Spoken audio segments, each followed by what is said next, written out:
Hey guys, welcome back to my channel. So today I am doing a collaboration with a friend of mine. I am doing Kiwi Slang 101 and the other video is being done by my friend Emma Jane of Life in Kafoople Land, and Emma Jane is doing Aussie Slang 101 over on her channel.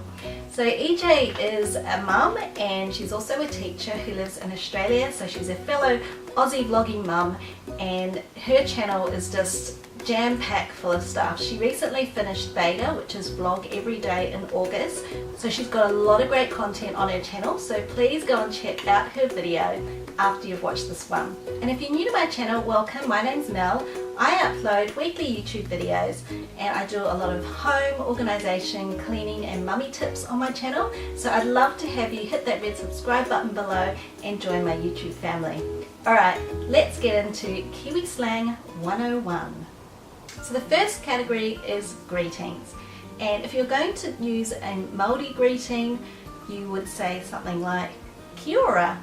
Another common greeting is hey bro, or see you bro if you're leaving. Personally, I usually just say hi, hey, how's it going, what's up, that kind of thing. The next category is place names, and usually I find it's the spelling that trips people up, and even some of the Maori words I am not that great at pronouncing myself. So for example, we've got Whanganui, which until I think a couple of years ago was actually spelt without the H, and actually I have to say most New Zealanders don't say H, they say H. It's only since I've been in Australia that I've said H. But anyway, it's not pronounced Whanganui, it's pronounced Whanganui. But then you've got other place names like Whangarei, which is spelt WH, and you can hear that more of that F sound coming out. But in terms of shortening place names, which is something I noticed Australians do a lot, and New Zealanders do it to a certain extent, but probably not as much as Aussies do. So for example, you've got Auckland, and I don't really know anyone who really shortens Auckland. But Wellington, which is the capital city of New Zealand, and that's the city that I'm from, is often shortened to Welly. There are also a couple of places in Wellington that people get wrong or get confused about. So one of them is Petone, and you get a lot of people who aren't from New Zealand coming in and saying, where's Pet 1? Looking for Pet 1 on the map, but it's Petone. That one's quite funny.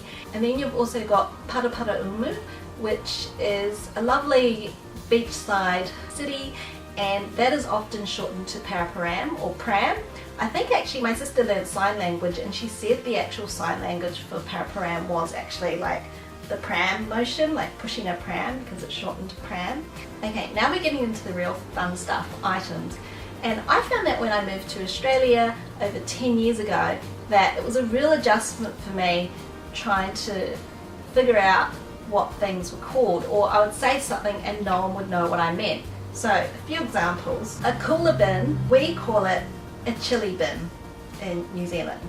And if you watch EJ's video, she'll tell you what they call it in Australia, which is now how I refer to it. So it's very rare that I would refer to a cooler bin as a chili bin. The corner shop, you know, the corner shop where you run down to buy some milk if you've forgotten something, or we used to trot down to the corner shop and buy lollies when we were a kid. Lollies is probably, well, that's common to both Australia and New Zealand, I think, but yeah, candy would be the American version.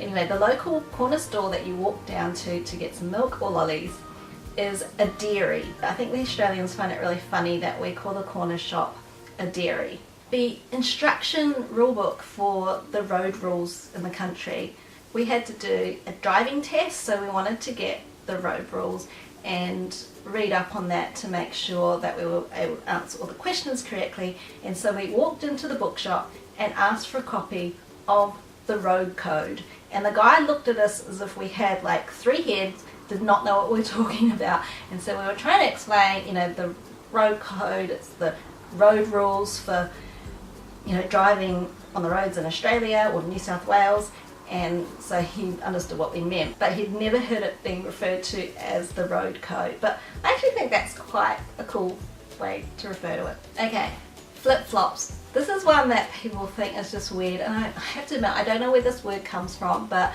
I grew up calling flip-flops that you wear on your feet jandals. So yeah, I know it's a bit of a strange word. I really don't know what the origin of that word is. Alright, swimsuit. In New Zealand we call these togs, and I have to admit I still use the word togs from time to time, but since I've lived in Australia for so long I do use it interchangeably with the Australian slang word as well. Alright, quilt or eider-down, that would be called a duvet in New Zealand. So I think even the English might call it duvet, I think, but Australians call it something different. So it's really common for New Zealanders to add the word a at the end of a sentence. So they might say, "That was a really good concert, eh?"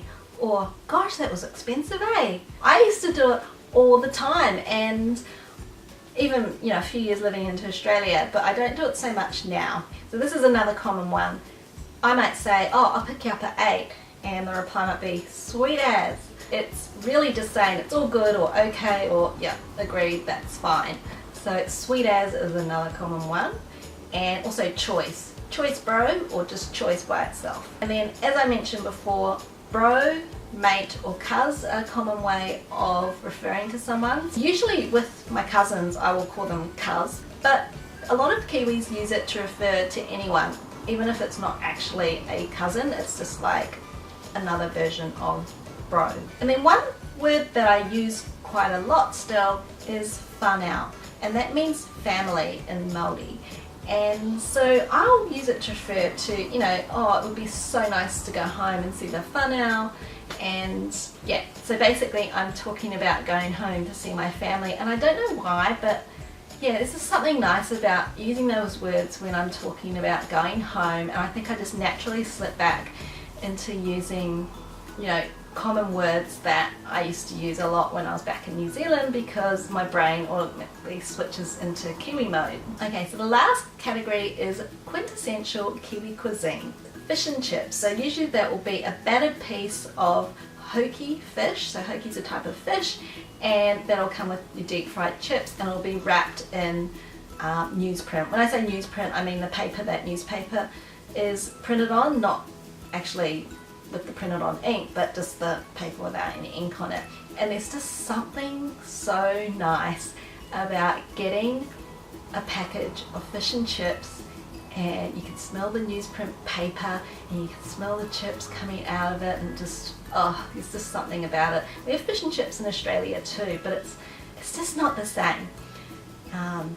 Yeah, it's just different. It just is. You'll trust me on this one. The next Kiwi food is a bit controversial. It's the pavlova, the good old pavlova, the giant meringue cake, and it's named after the ballerina Anna Pavlova, and there is an ongoing debate between Australians and New Zealanders over whether it was invented in Australia or New Zealand, and I don't think that question is ever going to be fully settled, but I like to think that the New Zealanders made the pav first. New Zealand roast lamb dinner.